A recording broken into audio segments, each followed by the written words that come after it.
Hey everyone, Professor Leis here. In this video, I want to explain not only the Major Essay Project number 2 considerations document, which is currently displayed here, but also the Major Essay Project 2 introduction guidelines document, which is displayed here. Now it appears in a slightly different format in Canvas, but all the content is the same. I'm just going to use the Google Doc version of each of them. So based on what I've read, not only from your first drafts and the second drafts, it's clear that most of us are not really taking these bits of feedback and considerations into account and actually applying it to our drafts. And so the whole reason I produce these documents is so that I can sort of preempt any confusion and make sure that everyone is addressing the guidelines within the prompt. So it's incredibly important that you actually take a look at both of these documents. So in this video, I'm actually going to go through and read through the different guidelines and explain them a little bit more. So with this Major Essay Project number 2 considerations document, I begin by providing the prompt for Major Essay Project 2. So the prompt for this is find a written text that argues an opposing position to yours on a social or political issue about which you hold a strong opinion. In an essay of at least 4 full pages, explain to readers why the author of the text holds the position they do and what values connect to their position using background information and textual evidence to support your claims. The purpose of this essay project is to practice rhetorical listening, to be able to approach perspectives with which we disagree with openness and to hone our awareness of how people's values play a role in their opinions, beliefs, political affiliations, behaviors, lifestyle choices, among many other aspects of lived experience. So let's stop for a second. So this is really, really important, and a good number of you aren't actually addressing the prompt in what you've written so far. So we need to find an article, a print article, or a written text that has an author. So it has to have a named author that is espousing a position, so meaning they are arguing a perspective or an opinion on something that we disagree with. Not disagreeing with the fact that there's an issue about it, but disagreeing with what the person is saying about the issue. Okay? That's really important. Now, the goal of this is not to argue for or against the issue, not to try to prove them right or wrong, but to analyze the argument to better understand why this person has the perspective they do based on the values that they have. Okay, so that's really important that we keep that in mind, and I'll go ahead and explain some examples in a minute. So, some things to keep in mind. We are not arguing for or against an issue, and we are not conducting a rhetorical analysis of an author's argument. So, if you agree with the author's perspective, then you will need to find an article that espouses an opposing viewpoint, meaning the author has a perspective that you disagree with. You are against their perspective. If you are defending or rebutting the author's position or solely focusing on how ethos, pathos, logos, and kairos work in their argument, then you are not addressing the prompt. So even though in order to conduct an effective analysis to try to understand an argument, we need to have an awareness of how ethos, pathos, logos, and kairos are working in the article. That's not what our sole focus is. We're not conducting a purely rhetorical analysis of the article. And we're not arguing for or against. So if you are trying to prove that the author is wrong or right, then you're not addressing the prompt. Okay, so these things are really important to keep in mind. Instead, our central goal is to identify some of the underlying values the writer has based on our analysis of their argument, and then explore how these values, the things the author holds to be important, are responsible for motivating the author's perspective. Your opinion about the issue should not be a prominent feature of your essay. In fact, it shouldn't really be a part of your essay. That's not what we're trying to accomplish in this particular essay project. So I have a few examples here.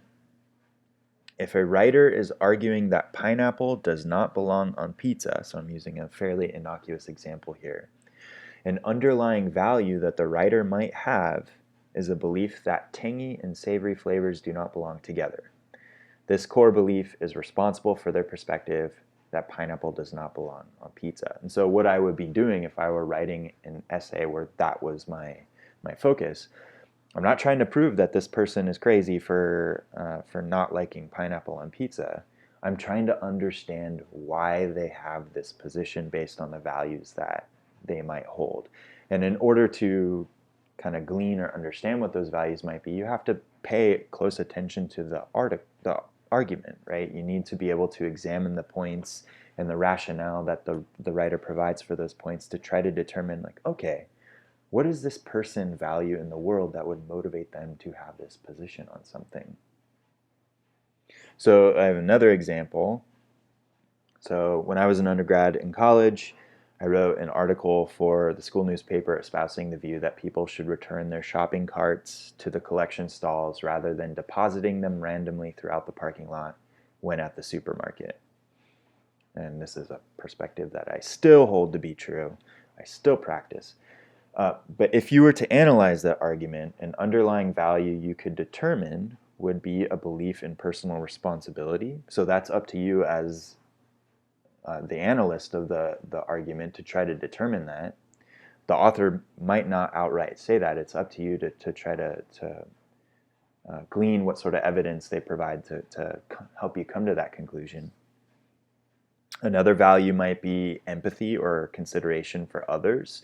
So you might, if you were the analyst of this argument, try to determine, based on the evidence that's there, the rationale that the writer provides, determine if maybe that's the value that is motivating their position.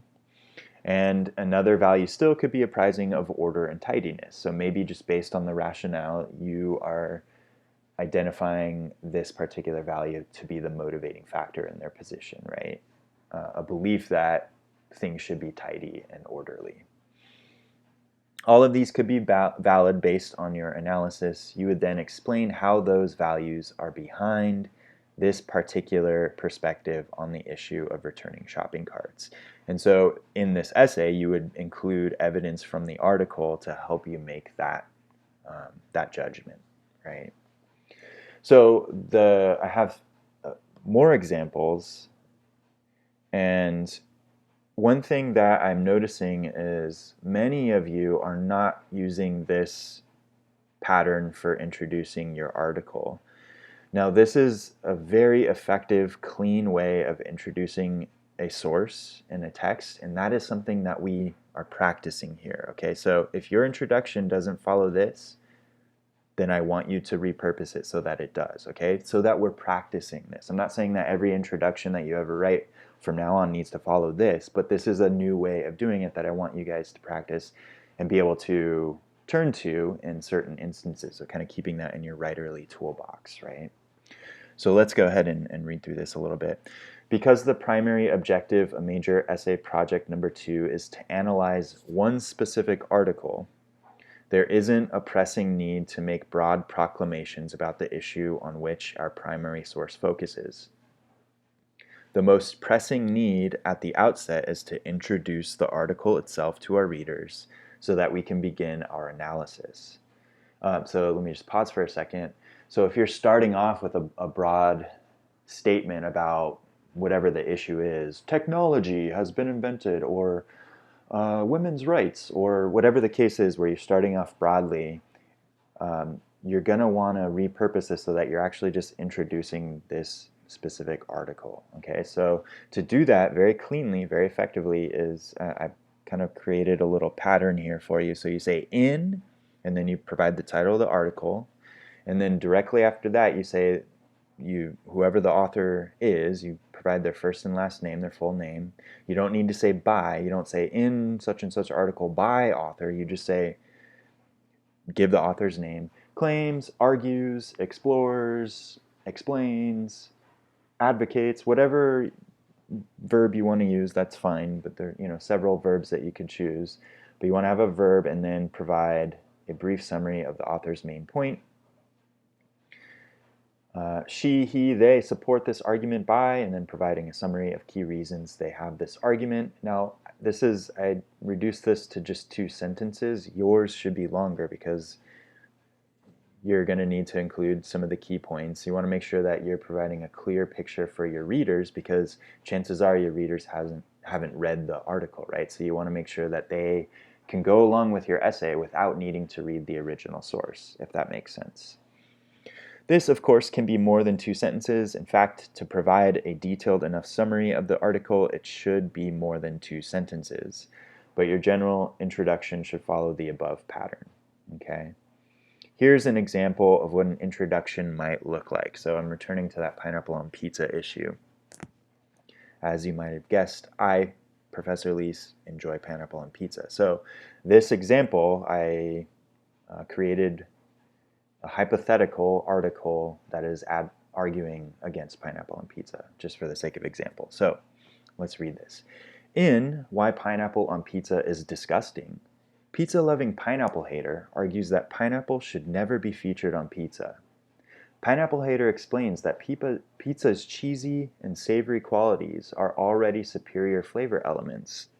Pineapple hater goes on to explain that the tangy and sweet flavors inherent in pineapple damage the cheesy and savory flavor qualities of most American pizza. While most champions of Hawaiian-style pizza or any other pineapple variant claim that the sweet, tangy aspects of pineapple actually complement the cheesy elements of a standard pie, Pineapple hater writes, "This flavor combination, for any discerning pizza lover, is an aberration to what the pizza pioneers labored for in front of scorching brick ovens for centuries, from New Haven to Brooklyn to Chicago." Page 12. On its face, pineapple hater's argument appears to be a dissertation against pineapple as a topping. But when examining this argument more closely, we can see that pineapple hater's underlying value is not actually anti-pineapple. Rather, we can see the pineapple hater's perspective is motivated by a deep value of traditionalism. To reiterate, your job is not to argue for or against the author's position. Your job is to analyze their argument to determine what their underlying values are. In other words, you're trying to understand why they have the opinion that they do. Your own opinion on the issue should not be a part of your essay. Notice in the above introduction example that my opinion about this issue is not present. I happen to enjoy pineapple on pizza. I introduce the article to my readers, and then I conclude my introduction with my thesis, which is my statement about pizza-loving pineapple haters' underlying value of traditionalism. So that's the kind of key value that I'm identifying here. The rest of my essay would be my efforts to support this thesis by examining how specific elements and quotations from Pineapple Hater's article demonstrate this underlying value of traditionalism. So that would be what the rest of my essay is focused on, using the evidence within the article to support my thesis that the motivating value of Pineapple Hater's perspective is traditionalism. They have a traditional view of pizza, and they think that should be preserved in the way pizza is presented. So that's what my focus would be in my essay. Okay, so I'm not going to argue why I think Pizza Hater is wrong and why pineapple should be on pizza. That would be my opinion, but I'm not including that in my essay because that's not what we're trying to accomplish here. Okay. So if your introduction is not following this pattern, you're going to want to repurpose it so that it does. If you are responding yes to any of these 2 bullet point questions, then that means you're not addressing the prompt. Remember, go back to the prompt always. Keep the prompt in mind. Look at the different challenges laid out in the prompt. Make sure that you are addressing those challenges. Okay, so that's really important. If you have any questions about this, I'm happy to address them for you. Please please reach out to me sooner rather than later. Again, I'm providing all of this because I want to make sure that everybody is addressing the concerns of the prompt, so that when it comes time to submit your polished drafts, you've actually addressed these things ahead of time. Because if not, then you're going to need to revise your polished draft. And not that that's necessarily a bad thing, because to learn how to grow as a writer, we need to accept the revision process. But some things can be avoided if you were to preempt them in the drafting process, which is why we write multiple drafts of these essays. Okay.